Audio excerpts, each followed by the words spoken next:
Welcome back. Let's now take a look at this edition of the Labour Force by Mbongeni Muthwa, and the much talked about COVID-19 peak period in South Africa has arrived with devastating consequences for lives and livelihoods. COVID-19 related deaths are on the rise countrywide, with the pandemic claiming lives indiscriminately. People are dying left, right and center. I was burying my own sister on Tuesday. My uncle died yesterday. And my sister-in-law just passed on these early hours of the morning at about 8 o'clock.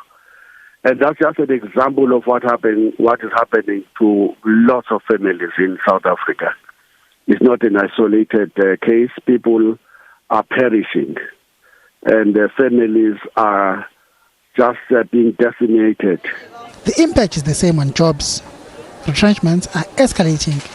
This is our worst economic crisis within living memory. The initial reports are still preliminary, but they are quite worrying.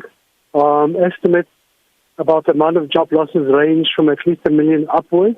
And you see many companies, they are struggling. They're struggling to pay worker salaries. They're struggling to keep the doors open. We've also seen reports from many employers indicating that they're likely to retrench workers once the UIF COVID-19 relief funds come to an end. The UIF has done well at a macro level. They've managed to disperse almost 30 billion rand worker payments to more than 4 million workers for the April and May period. But they've had huge challenges as well. There's about almost 1 million applications which must still be sorted out, which have been delayed for various technical and other reasons.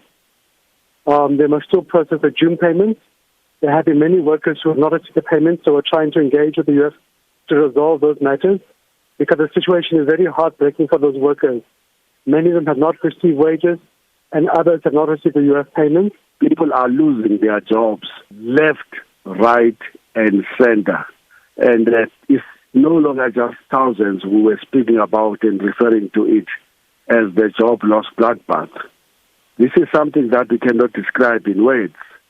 It goes beyond what we can comprehend and begin to using the language, be it our own African language or the English, to describe the extent of the crisis we are facing. And it is only July.